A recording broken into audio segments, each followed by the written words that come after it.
ব্যক্তি যদি মুত্তাকি হয়, কোন ব্যক্তি যদি আল্লাহকে ভয় করে, তার দুনিয়াতে 10টা ফলাফল হয়। দুনিয়াতে 10টা আল্লাহ পাক রব্বুল আলামিন পুরস্কার দেয়।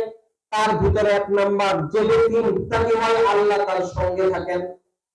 সূরা বাকারা 194 নম্বর আয়াতের ভিতরে আল্লাহ বলেন, ওয়াত্তাকুল্লাহ, তোমরা আল্লাহকে ভয় করো, ওয়া'লামু আন্নাল্লাহা মা'আল মুত্তাকিন, জেনে রাখো আমি মুত্তাকিদের সঙ্গে আছি। সুবহানাল্লাহ, সুবহানাল্লাহ বিহামদিহি। আল্লাহ যদি আমাদের সঙ্গে থাকেন, আমাদের ভয় আছে? বলেন বলেন, আছে। আল্লাহ আমাদের ভয় নেই। আল্লাহ তাআলা বলেন, কোন ব্যক্তি যদি মুত্তাকি হয়, তার 2 নম্বর ফলাফল হচ্ছে মুত্তাকি হলে আল্লাহ ভালোবাসেন। সূরা আল ইমরান আয়াত নম্বর 76 আল্লাহ পাক রব্বুল আলামিন বলেন, বালা মান আওফা বিআহদিহি ওয়াত্তাকা ফাইন্নাল্লাহা ইউহিব্বুল মুত্তাকিন। আল্লাহ বলেন, আর যারা স্বীকার করে, তোমরা স্মরণ রাখো আমি আল্লাহ তাআলা ওই মুত্তাকিদেরকে ভালোবাসি। সুবহানাল্লাহ। কোন ব্যক্তি যদি মুত্তাকি হয়, তার 3 নম্বর পুরস্কার আল্লাহ তাআলা সূরাতুল আল ইমরানের 120 নম্বর আয়াতের ভিতরে আল্লাহ পাক বলেন, ওয়া ইন তাসবিরু ওয়া তাত্তাকু লা ইয়াদুররুকুম কাইদুহুম শাইআ। আল্লাহ পাক রব্বুল আলামিন বলেন, কোন ব্যক্তি যদি মুত্তাকি হয়, কোন ব্যক্তি যদি ধৈর্য ধারণ করে, আমি আল্লাহ তাআলা ওই ব্যক্তিকে শত্রুদের হাত থেকে বিরত রাখবো, শত্রুদের চক্রান্ত থেকে বিরত রাখবো। শর্ত হলো বান্দা মুত্তাকি হতে হবে। আর আপনি যদি মুত্তাকি দাবি করেন, তার মানে এই নয় যে আপনি নামাজ পড়বেন না, এটা মুত্তাকি বলে না। কোন ব্যক্তি যদি 5 ওয়াক্ত নামাজ পড়ে না, রোজা রাখে না, হজ করে না, যাকাত দেয় না, সত্য কথা বলে না, মিথ্যা কথা বলে, গুল খায়, সিগারেট খায়, সে যদি মনে করে আমি মুত্তাকি, না না, সেটা মুত্তাকি নয়। মুত্তাকি তো সেই যে ব্যক্তি আল্লাহকে ভয় করে। আর আল্লাহকে ভয় করা মানে হচ্ছে সেই ব্যক্তি নামাজ পড়া। আল্লাহকে ভয় করা মানে হচ্ছে সেই ব্যক্তি ভালো মানুষের সাথে সৎ ব্যবহার করা। এটাই মুত্তাকির পরিচয়, এটাই মুত্তাকির পরিচয়। মুত্তাকি যে হবে সে তো রাসূলকে মানবে, মুত্তাকি যে হবে সে তো আল্লাহকে মানবে। কারণ আল্লাহ এবং তার রাসূল কোনোদিন মিথ্যা কথা বলে নাই। আপনি যদি মিথ্যা কথা বলেন, তার মানে আপনি মুত্তাকি দাবি করতে পারবেন না, মুত্তাকি দাবি করতে পারবেন না। কোন ব্যক্তি যদি মুত্তাকি হয়, তার 4 নম্বর ফলাফল, 4 নম্বর গুণ। কোন ব্যক্তি যদি মুত্তাকি হয়, তাহলে আল্লাহ তাআলা ওই মুত্তাকির দোয়া তাড়াতাড়ি কবুল করেন, মুত্তাকির আমল তাড়াতাড়ি কবুল করেন। দলিল সূরাতুল মায়েদা আয়াত নম্বর 27 আল্লাহ বলেন, ক্বালা ইন্নামা ইয়াতাকাব্বালুল্লাহু মিনাল মুত্তাকিন। আর যারা আল্লাহকে ভয় করে, যারা মুত্তাকি অর্জন করে, তাকওয়া অবলম্বন করে, জেনে রাখো আমি আল্লাহ তাআলা ওই ব্যক্তির আমল বেশি কবুল করে থাকি। সুবহানাল্লাহ। তাহলে বুঝা গেল, কোন ব্যক্তি যদি মুত্তাকি হয়, আল্লাহকে ভয় করে, তাহলে আল্লাহ তাআলা তার আমল কবুল করবেন। সে যদি আল্লাহর কাছে দোয়া করে, রব্বে কারীম আপনি আমাকে মাফ করে দেন, অবশ্যই আল্লাহ তার দোয়া কবুল করবেন, তাকে মাফ করবেন। সেদিন কি বলে আল্লাহ তাআলা, আপনি আমার ঋণগ্রস্ত থেকে ঋণ মুক্তি করেন। হাদিস শরীফে আসছে, কোন ব্যক্তি যদি আল্লাহুম্মা কফিনি বিহালালিকা আন হারামিকা ওয়া আগনিনি বিফাদলিকা আম্মান সিওয়াক। কোন ব্যক্তি যদি এই দোয়াটা করে আল্লাহ তাআলার কাছে দোয়া করে, আল্লাহ তাআলা ওই ব্যক্তির দোয়া কবুল করেন এবং ওই ব্যক্তিকে ঋণ থেকে মুক্ত করেন। 4 নম্বর, 5 নম্বর, কোন ব্যক্তি যদি মুত্তাকি হয়, তাহলে ওই ব্যক্তি আসমান এবং জমিন ওই ব্যক্তির বরকতের দরজা খুলে দেওয়া হয়। সূরাতুল আরাফের 96 নম্বর আয়াতে আল্লাহ পাক বলেন, ওয়ালাউ আন্না আহলাল কুরা আমানু ওয়াত্তাকাউ লাফাতাহনা আলাইহিম বারাকাতিন মিনাস সামাই ওয়াল আরদ। আল্লাহ পাক রব্বুল আলামিন বলেন, আসসালামু আলাইকুম, কোন ব্যক্তি যদি মুত্তাকি হয়, ওই ব্যক্তি আল্লাহ তাআলা আসমান এবং জমিনের বরকতের দরজাগুলো খুলে দেয়। সুবহানাল্লাহি ওয়া বিহামদিহি। 6 নম্বরে, কোন ব্যক্তি যদি মুত্তাকি হয়, আল্লাহ রাসূল আল্লাহ পাক বলেন, কোন ব্যক্তি যদি মুত্তাকি হয়, ওই ব্যক্তির দুনিয়াতে পেরেশানি আল্লাহ তাআলা দূর করে দেয়। সূরাতুল তালাকের 2 নম্বর আয়াতের ভিতরে আল্লাহ পাক বলেন, ওয়া মান ইয়াত্তাকিল্লাহা ইয়াজআল লাহু মাখরাজা। কোন ব্যক্তি যদি মুত্তাকি হয় আল্লাহ তাআলা ওই ব্যক্তির দুনিয়ার পেরেশানি দূর করে দেয়।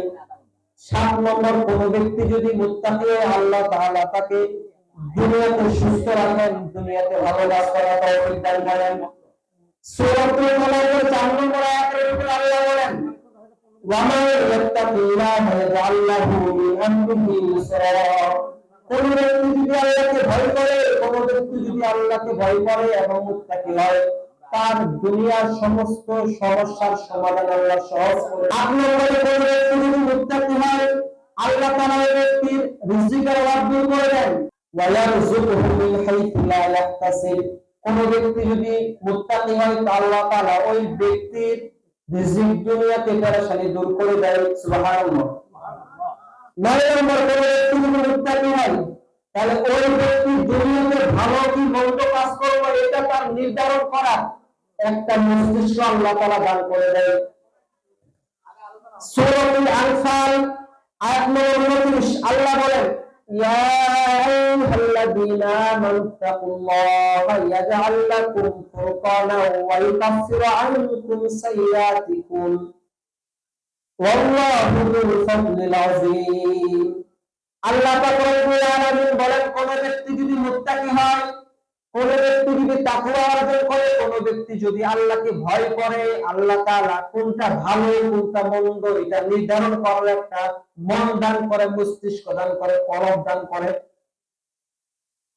10 নম্বর, যে ব্যক্তি তাকওয়া অর্জন করে আল্লাহ তাআলা কিয়ামতের ময়দানে, হাসরের ময়দানে অসংখ্য জান্নাতের বাগান দান করবেন। সূরাতুল কলামের 34 নম্বর আয়াতের ভিতরে আল্লাহ পাক রব্বুল আলামিন বলেন, ইন্নালিল মুত্তাকিনা ইনদা রাব্বিহিম জান্নাতিন নাঈম। আল্লাহ পাক রব্বুল আলামিন বলেন, কোন ব্যক্তি যদি আমি আল্লাহকে ভয় করে, আমি আল্লাহর উপর তাকওয়া অর্জন করে, আমি আল্লাহকে বিশ্বাস করে, আমার নবী সাল্লাল্লাহু আলাইহি ওয়াসাল্লামকে মেনে চলে, তাহলে জেনে রাখো মৃত্যুর পরে ইন্নালিল মুত্তাকিনা ইনদা রাব্বিহিম জান্নাতিন নাঈম, অবশ্যই ওই ব্যক্তিকে আমি আল্লাহ তাআলা অসংখ্য জান্নাত দান করব। সুবহানাল্লাহ। আবু হুরায়রা রাদিয়াল্লাহু তাআলা আনহু আল্লাহকে রাসূল সাল্লাল্লাহু আলাইহি ওয়াসাল্লামকে প্রশ্ন করলেন, হে আল্লাহর রাসূল সাল্লাল্লাহু আলাইহি ওয়াসাল্লাম, আপনি এত জান্নাতের কথা বলেন, এত জান্নাতের কথা বলেন, এত জান্নাতের কথা বলেন, এই জান্নাতটা তৈরি কিভাবে? আল্লাহ রাসূল সাল্লাল্লাহু আলাইহি ওয়াসাল্লামকে প্রশ্ন করলেন, ইয়া রাসূলুল্লাহ, আপনি তো জান্নাতের কথা বলেন, জাহান্নামের কথা বলেন, এই জান্নাতটা তৈরি কিভাবে? তিরমিজি শরীফের 2526 নম্বর হাদিসের ভিতরে রাসূল সাল্লাল্লাহু আলাইহি ওয়াসাল্লাম বলেন, লাবিনাতুম মিন ফিদ্দাতি ওয়া লাবিনাতুম মিন যাহাব। জান্নাত তৈরি হয় একটা স্বর্ণের ইট আর একটা রূপার ইট দিয়ে। সুবহানাল্লাহ। তাহলে জান্নাত দিয়ে তৈরি স্বর্ণের ইট আর রূপার ইট দিয়ে তৈরি। আল্লাহ রাসূল সাল্লাল্লাহু আলাইহি ওয়াসাল্লাম বলেন, দুনিয়াতে ইটগুলো জোড়া লাগানোর জন্য সিমেন্ট লাগে, বালু লাগে, তাহলে জান্নাতে কি সেই সিমেন্ট বালু দিবে? আল্লাহ নবী বলেন, না না, জান্নাতে সিমেন্ট বালু দিবে না, ওই জান্নাতের ইট সোনার উপর ইট লাগানো হবে মানব মুক্ত এবং মৃণা গ্রন্থি দিয়ে। সুবহানাল্লাহ। তাহলে বুঝা গেল কোন ব্যক্তি যদি জান্নাতে যায় সে যেন স্বর্গের ঘরে ঢুকে থাকবে, আর কোন ব্যক্তি যদি জাহান্নামে যায় সে যেন আগুনের ঘরে ঢুকে থাকবে। এখন প্রশ্ন হচ্ছে, আমরা মুত্তাকি হব কিভাবে? মুত্তাকি হব কিভাবে জানাতে পারবেন? আল্লাহ রাসূল সাল্লাল্লাহু আলাইহি ওয়াসাল্লাম একটা উদাহরণ দিয়েছেন, তার আগে একটা আয়াত বলি। সূরা তাওবার ভিতরে আল্লাহ বলেন, ইয়া আইয়ুহাল্লাযীনা আমানু তাকুল্লাহ, হে ঈমানদারগণ তোমরা আল্লাহকে ভয় করো। আমানু তাকুল্লাহ ওয়া কুনু মা'আস সাদিকিন, এবং সত্যবাদীদের সঙ্গে থাকো। আল্লাহ রাসূল সাল্লাল্লাহু আলাইহি ওয়াসাল্লাম এই ব্যাখ্যা দিতে আল্লাহ রাসূল সাল্লাল্লাহু আলাইহি ওয়াসাল্লাম বুখারী শরীফের 2101 নম্বর হাদিসের ভিতরে এই ব্যাখ্যা নিয়ে আসছেন। আল্লাহ রাসূল সাল্লাল্লাহু আলাইহি ওয়াসাল্লাম ব্যাখ্যা দিবেন, কোন ব্যক্তি যদি একজন আতর বিক্রেতার কাছে যায়, ওই আতর যদি সে খরিদ করলো কি না করলো, সে অবশ্যই সুঘ্রাণ পাবে। আবার আল্লাহ রাসূল সাল্লাল্লাহু আলাইহি ওয়াসাল্লাম বলেন, আরেক ব্যক্তি যদি একজন কর্মচারীর কাছে যায়, কামারের কাছে যায়, তাহলে হয়তো তার ঘর পূর্ণ হলো, তার কাপড় পরবে। নবী সাল্লাল্লাহু আলাইহি ওয়াসাল্লাম বলেন, যদি ঘর না পরে, কাপড় না পরে, অন্তত সে দুর্গন্ধ পাবে। তাহলে বোঝা গেল সৎসঙ্গে সর্বনাশ, অসৎসঙ্গে সর্বনাশ।